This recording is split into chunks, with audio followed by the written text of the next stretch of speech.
अवधूत चिंतन श्री गुरुदेव दत्त. कसे आहात? मजेत आहात ना? असलाच पाहिजे, कारण तुमची पूर्ण कनेक्टिव्हिटी माझ्याशी आहे. ऑलरेडी मी व्हिडिओ बनवले होते जुलै महिन्यासाठी.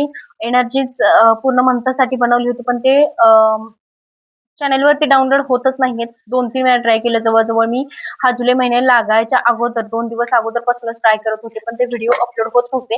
मी परत एकदा ट्राय करत होते की दुसरा व्हिडिओ बनवून अपलोड करूयात का. त्यामुळे तुमच्यापर्यंत वेळेत व्हिडिओज आलेले नाहीयेत. महिन्याची एनर्जी तुमच्यापर्यंत आलेली नाहीये. आताची जी बघणार आहे आपण एनर्जी, ती मेष राशीसाठी असणार आहे. जुलै मंथ जो आहे तो तुमच्यासाठी कसा असणार आहे हे आपण बघणार आहोत. जुलै मंथ जो आहे तो कसा असणार आहे मेष राशीसाठी.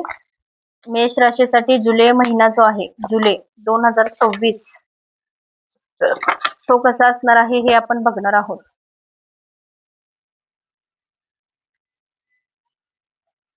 पहिलं कार्ड आलेलं आहे एस ऑफ पेंटिकल, दुसरा आहे किंग ऑफ कप, तिसरा आहे queen of wands,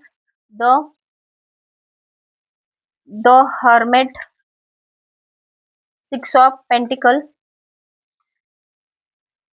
2 of swords, 9 of wands, 6 of cups. हे कार्ड इथं आलेले आहेत. आणि आता दुसरं असं की तुम्हाला या महिन्यामध्ये खूप साऱ्या कॉम्प्लिकेशन्स म्हणजे थोडंसं कुठेतरी निगेटिव्ह शक्तीचा त्रास, निगेटिव्ह गोष्टी तुमच्यासोबत घडताना, निगेटिव्ह गोष्टींची तुम्हाला फेस कराव्या लागणार, अशा काही गोष्टी तुमच्या या महिन्यामध्ये घडताना दिसत आहेत. आणि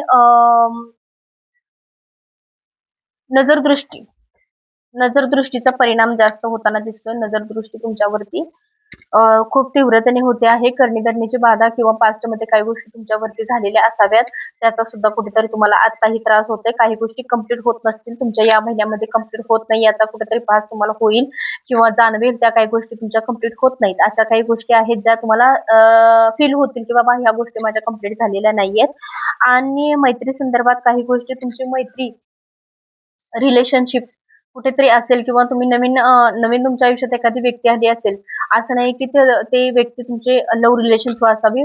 मैत्री, फक्त मैत्रीच दिसत आहे इथे सध्या. क्लोज रिलेशनशिप, मैत्री अशी नाही, म्हणजे लव्ह रिलेशन असं नाही, पण मैत्री एकदम घट्ट मैत्री जी असते तशी इथं मैत्री दिसते. आणि त्यातून सुद्धा तुम्हाला काहीतरी फायदा होताना दिसतो आहे. देणे घेण्याचे, म्हणजे आर्थिक परिस्थितीसाठी काही गोष्टी तुम्हाला इथं मदत करताना दिसत आहे तुमच्या बाबतीत. किंवा तुमचं कुठेतरी लोन कंप्लीट व्हायचं असेल, पास व्हायचं असेल, तर ते होत नव्हतं, तर या आठवड्याच्या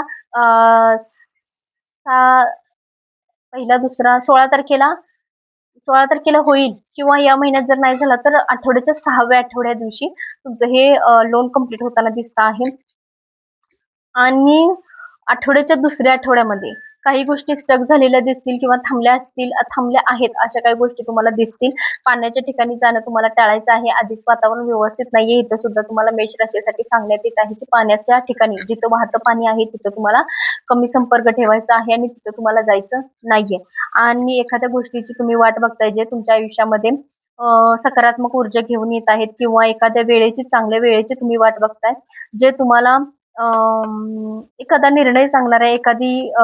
एखाद्या गोष्टीवर तुमचं आयुष्य थांबलंय आणि त्या वेळेतून तुम्हाला एक निर्णय मिळणार आहे, एक डिसिजन भेटणार आहे. एखाद्या व्यक्ती तुम्हाला काहीतरी सजेशन देणारा असावा, किंवा त्या व्यक्तीवरती तुमचं पुढचं आयुष्य थांबलं असेल, किंवा त्या व्यक्तीच्या एका डिसिजनसाठी तुम्ही तुमच्या चालू लाईफ मधल्या काही गोष्टी थांबवल्या असतील त्यांच्या निर्णयासाठी, तर इथं ते पण दिसतं. तो निर्णय तुम्हाला भेटत नाहीये. त्या निर्णयाच्या आधारावर तुमच्या काही गोष्टी थांबलेल्या आहेत, तुम्ही स्वतः थांबलेल्या आहेत, तिथं त्या गोष्टी दिसत आहेत, पण त्या गोष्टी कंप्लीट होताना दिसत नाहीत. या महिन्यामध्ये थोडा वेळ लागताना दिसतो आहे, त्या गोष्टी तुमच्यापर्यंत पोहोचत नाहीयेत. असं. आणि पहिल्या आठवड्यामध्ये सुरुवातीला तुम्ही खूप छान विचार, एनर्जी, पॉझिटिव्ह एनर्जी मध्ये राहताना दिसताय. पॉझिटिव्ह गोष्टी तुम्ही विचार करताना दिसताय आणि त्यातून तुम्हाला चांगल्या गोष्टी विचार करून तुमची ग्रोथ वाढेल. तुमच्यावरती जे निगेटिव्ह गोष्टी आता आहेतच, ऑलरेडी तुमच्यावरती आहेत, त्या गोष्टींमुळे जे ग्रोथ तुम्ही करणार आहे ती कुठेतरी थांबताना दिसते. त्यावरती व्यवस्थित तुमचं बॉन्डिंग व्यवस्थित होतंय किंवा मार्ग व्यवस्थित लागतोय. तुम्ही जसं ठरवले त्या गोष्टी घडतायत. अशा काही गोष्टी घडत नाहीत. त्या सगळ्या गोष्टी कसं आहे स्टक झालेल्या आहेत. पहिल्या आठवड्यात सगळ्या गोष्टीचा विचार करताय, पण परत असं वाटतं की नाही, मी जसा विचार करतोय तसं काही घडतच नाहीये. मी मग ठरवलंय की या दिवशी हे करायचं, त्या दिवशी ते करायचं, पण ते घडत नाही, ते होत नाहीये.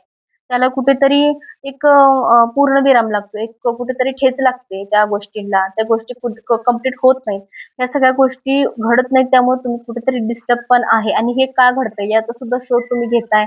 मनाला स्वतःच्या विचारताय, की हे माझ्यासोबतच का घडतंय? मीच का? माझ्यासोबतच हे का घडावं? माझ्या आयुष्यात एक चांगला प्रकाश कधी येणार आहे? कधी माझ्या आयुष्यात चांगल्या गोष्टी घडणार आहेत? की माझं आयुष्य असंच जाणार आहे? अशा सगळ्या गोष्टीचा उथल-पुथल तुमच्या मनामध्ये होताना दिसतो आहे. तुम्हाला जास्तीत जास्त आर्थिक परिस्थितीचं टेन्शन या महिन्यामध्ये जास्त आहे. जास्तीत जास्त आर्थिक परिस्थितीचा. लव्ह रिलेशनचं पण इतकं नाहीये किंवा फायनान्शियली जास्त इश्यू तुमच्या आयुष्यात आहे. त्याचंच तुम्हाला जास्त टेन्शन आहे. त्याचंच जास्त डिप्रेशन आहे तुमच्यावरती. ते व्यवस्थित कुठेतरी मार्गी लागावं. हे तुमचं एनर्जी या महिन्यात पूर्ण राहणार आहे. महिन्याच्या अखेरीस तुमची एनर्जी पॉवरमध्ये परत एकदा येताना दिसते. परत एकदा तुम्ही चांगल्या वेमध्ये येताना, चांगल्या एनर्जी, पॉवर एनर्जी तुमची एनर्जी वाढताना दिसते आहे आणि त्यावरती तुम्ही परत दुसऱ्या पुढच्या महिन्यात सुद्धा तशा परत त्या मेहनतीने किंवा परत त्या जोराने किंवा परत त्या फ्रेशनेसतेने काम करताना दिसताय. ह्या सगळ्या गोष्टी तुमच्याबद्दल घडताना दिसता आहेत. फक्त नजर-दोष खूप आहे. तुमच्या पर्सनल गोष्टी कुणाला शेअर करायच्या नाहीयेत. तुम्हाला कोणत्याच गोष्टी सांगायच्या नाहीयेत. 3 नंबर जो आहे तो तुम्हाला अशुभ असणार आहे. 1 नंबर जो आहे तो तुम्हाला शुभ असणार आहे. सूर्याची पूजा करायची आहे. सकाळी लवकर उठल्यानंतर तुम्हाला सूर्याला नमस्कार करायचा आहे. सूर्याला नतमस्तक व्हायचं आहे. एक एक एक लोट्यामधून जल अर्पण करायचं आहे आणि रविवार आहे तो तुम्हाला शुभ असणार आहे. या महिन्यामध्ये पिवळा रंग तुम्हाला शुभ असणार आहे आणि इटकरी कलर जो आहे, इटकरी कलर तो तुम्हाला अशुभ असणार आहे. त्या गोष्टींवरती तुम्हाला थोडंसं लक्ष ठेवायचं आहे आणि अशुभ लोकं जे आहेत, ती सुद्धा तुम्हाला ARKTHV या नावाची असणार आहेत आणि ती लोकांपासून तुम्हाला सतर्क राहायचं आहे. एनर्जी कशी वाटली हे मला सांगायला विसरू नका. ओम नमो अधेश श्री स्वामी समर्थ.